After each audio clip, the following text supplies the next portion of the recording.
You saw the All-Star game? Did you watch it? Yeah, I did, man. Okay. I did. What'd you think about it? I missed the dunk contest, but Mm-hmm. I watched all of the USA versus World or whatever they were calling it last night. Mm-hmm. It's going. I say this, Chico. At least the spirit of participation and intensity was there. Yeah. And so whether they switch or try another format, who knows? Because they're gonna listen to the ratings and the pollsters. But I love that at least the game had defensive and offensive intensity. It was still playing around and celebratory, but you could tell that it was more serious this year. Yeah, it was. And starting with Wembyano, I think he set the tone for that. Yeah. I think that, with the first game being the Stars versus the World, which is the one that ended on a big 3-pointer by Scotty Barnes at the buzzer, 37-35 was the win. I think that, like you said, set the tone with Wemby and Anthony Edwards coming out playing hard. You see Wemby going after shots and trying to block shots, pinning shots to the glass. You like, damn, okay, you want to really play. And what I think it sets up is with this format is they're playing now for pride. They tried to find what's the motivation for these guys. They put money out there, West, East, you get home court advantage. They tried all different type of things, but what they play for is pride.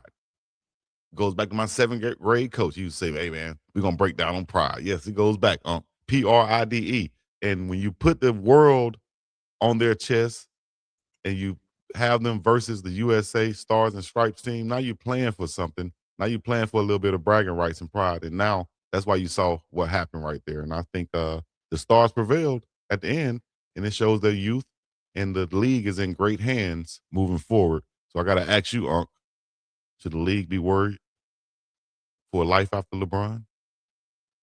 First, let me say this, Chico. Everybody that's a morning runner, historic morning runner, been with us the past 12 months, they know that you play for pride.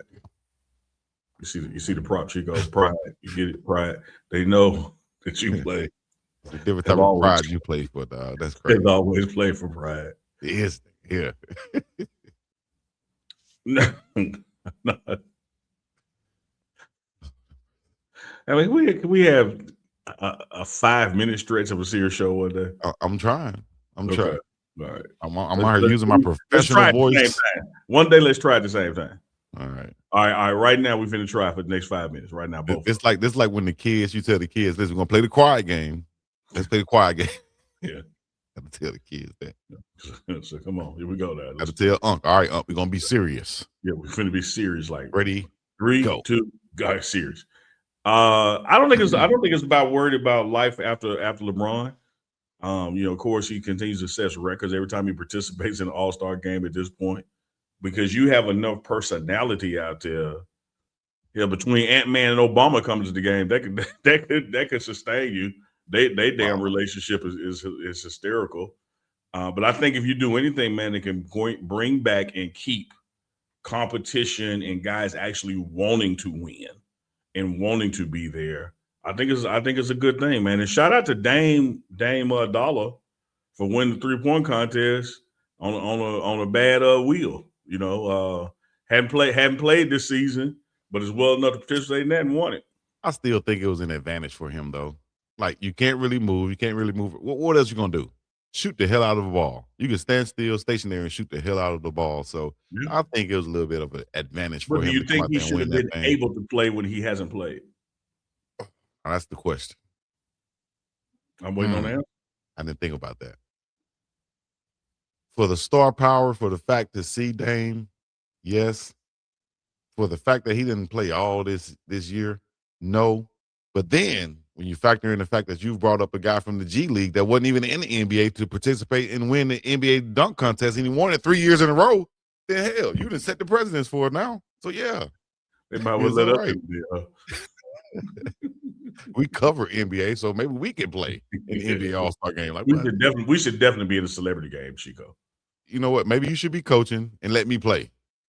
All right, because I see your jump shot. I heard about your jump shot. You just earned right there. I heard about the jump shot. If we ever play the game together, I ain't passing your ass the ball just because of that. Good. I thought we were gonna be together, Chico. We are, but we got to be real about it. You be coach and let me shoot. That's all. I So heard about you this got more jumper. confidence in Drewski than you got your boy. I, I would draw the question. I don't I even want would to know. definitely have y'all guarding each other. Yeah. Who you guard? Glorilla? She weigh your ass out. I'll guard Glorilla. You guard Brorilla. There you go. You get the bro. We play it for pride again. Oh my gosh. Here we go. We already We didn't even stepped make it off the 5 bus. minutes. We ain't make it 2 minutes. Damn. That's What's what wrong she with these said. two? All right. I got mine. You better get all right. But the format, like I said, I think is a great format for the NBA All-Star game. Anthony Edwards won MVP. Also, they got to watch out when they interview Anthony Edwards. You know, Anthony Edwards will let a drop in a minute or an N-word drop in a minute, dog. You got to And have then a delay on there.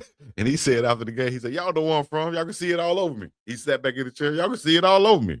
You feel me? ATL in the building. So shout out to AE. He was surprised he won the MVP, but Yeah, I thought well it was going to be deserved. Wimby. I thought Wimby was going to get it. It could have been Kawhi, even though they lost. But that game, that I think he scored 31 of like the 40 plus He points. did. Man, Kawhi They went said crazy. he hadn't scored that much in a regular season game. Right. Like, what you doing? He went on. He snapped. The owner was going crazy out there. We're happy to see it, but I'm sure he was like, "Hey, can we save this for the season, sir? Can you do this in a Like, real game?" why you change your voice to European like that? I don't even think he's European. I mean, I'm just asking why you changed your voice to that. All right. So yeah, that in the Intuit Dome out there at the Clippers Stadium, they have that wall up there. I saw that might be adopted now in the NFL with the Cleveland Browns new stadium I and saw what they're that. Yeah. doing with the Huntington Bank Field. They could have like a dog pound / wall right there behind one of the end zone goalposts. Do you think that's going to be a trend that we'll see more in sports? With the Absolutely. Matter of effect fact, on the Intuit Dome. I seen the video the Browns released of the virtual tour of it, and they absolutely have one of those. Got Mm-hmm. a dog. I think it's a dog pound section like extended out in the middle, and Yeah, then dog one in the end pound. zone. But it's modeled after Intuit that because of the steepness of it, there's not a bad seat in the house. I forget the number of feet, but the furthest chair is going to be like only so many feet away from the field from Mm-hmm. a measurement standpoint, meaning, whether you're sitting in section 101 or section 501, you got the same kind of view to the stadium. So, man, as technology advances and architecture continue to advance, every time you get a new stadium, not only is the cost of building going to go up, it's going to have everything great that the last one has, and then new stuff as well. Right. And that's what you're seeing with these new stadiums being built around the country. You see the one that's being built in Tennessee now, the Titans new stadium that's going up. Everything they're like more compact now. They're trying to get everybody closer to the field rather than being, up there in the top section in the corner and you just up there. Yeah. Everything now is trying to be more I guess more intimate setting. Yeah. So it's Even kind of like doing instead of this with steepness instead of this. exactly. Yeah. Now you're further away. It's be So interesting design, man. yeah. I'm liking that. Shoot, Buffalo Bills kind of did the same thing up there also. So something gonna be interesting, very interesting to watch for in Chuck the Biscuit. future. You just think about this, man. Jared World, 20 plus years old now, and how it set the world on fire for that 70-yard screen, hanging over the field. Now Mm, people got screens that run around the entire field. Like you look what man, Atlanta did with Benz, and you look again with SoFi there, and now what the Browns going to do with their video stuff. There's not going to be a bad seat.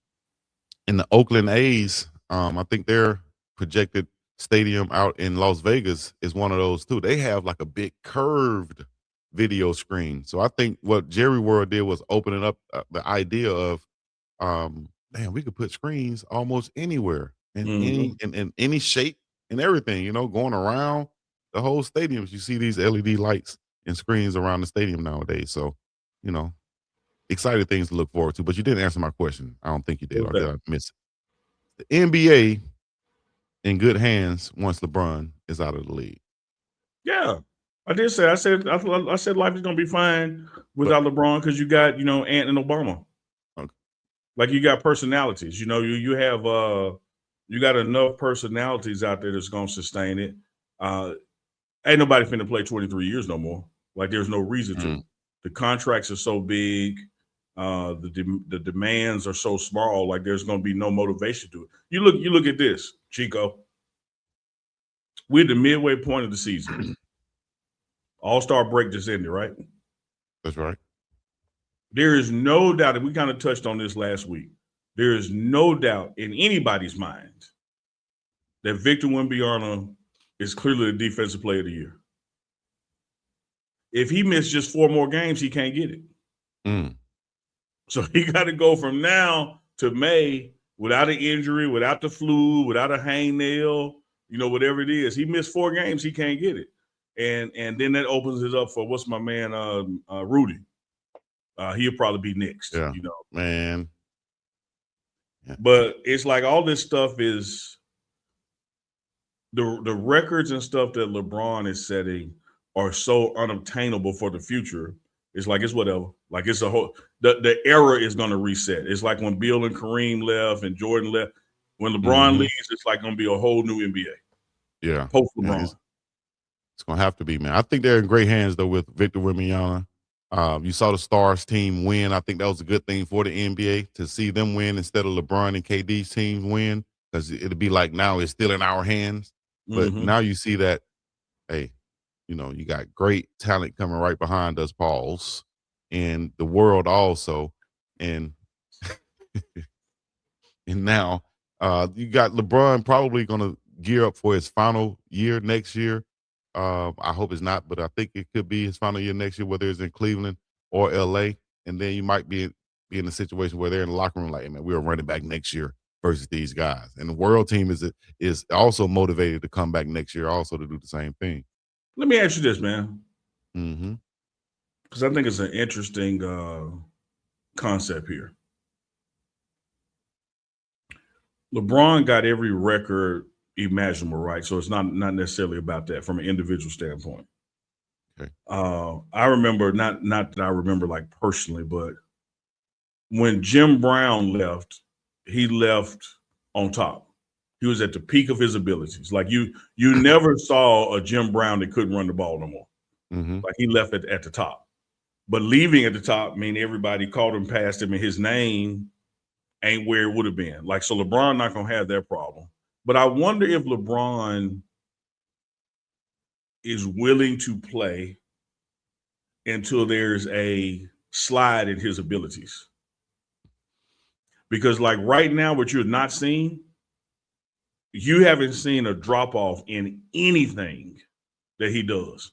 Like he hadn't dropped off in shooting percentage and free throws and deep, like nothing has eroded. And so if you look at it from that standpoint, you talk about playing one more year, he probably got 4 or 5 in him. And that's what I'm saying. Yeah. I think he could definitely play at least to 45, until we might see some drop off. And I think even then he can, adjust or modify his game to be more of a facilitator, passer, and rebounder, and even a defender and a less of a scorer, and still be on the winning team. If he mess around and go back to Cleveland next year with Harden and Mitchell and those guys, or if he just stays in LA and they add another piece and he takes a lesser role, I think he could prolong his career for several more years after that. But like you say, he hasn't dropped off. Dog, you said something I ain't even thought about, man. What's that? Braun a year or 2 from now with Mitchell and Harden in Cleveland can win the East. Hell yeah. Yeah, they could absolutely win the East.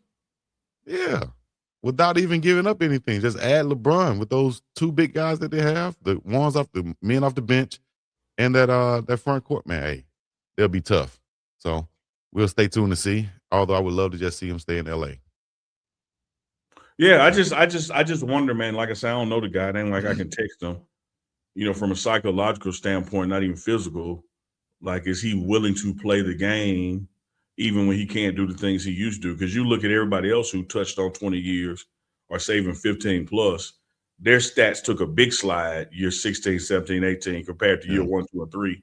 and his have yet to go down a point. I'll tell you somebody who's been playing for a long ass time that we don't even realize because he's been right there next to and alongside LeBron, and that's Kevin Durant. I saw a graphic that had his stats from when he started. I think he hasn't been below 25 points a game since his rookie year. And it's been 16, 17 years for him too, dog. That's amazing. Also, it really is. Damn. But from a body language standpoint and the way he talks about it, you can tell he's not interested in playing 25 years. You know, he's interested in getting a championship, you know, somewhere. But he doesn't. The dude told you he don't even take a bath every day because he ain't interested in it. He only get haircuts because he ain't interested in it. Like he ain't finna play another 8 years, man. He ain't finna do that. Okay, we'll see. I was taking it the opposite way. I was taking it the way of he's saying he just want to hoop and he don't care about all the outside noise and stuff. So I think he would be one of those guys that'll hoop for as long as he can. I thought so. We'll see. Maybe he's talking about just hooping at the YMCA or Drew League or something like that, not necessarily NBA. We'll see a 47-year-old beating the brakes off of them. BTA. Come on, Leon. Yeah, that's cool.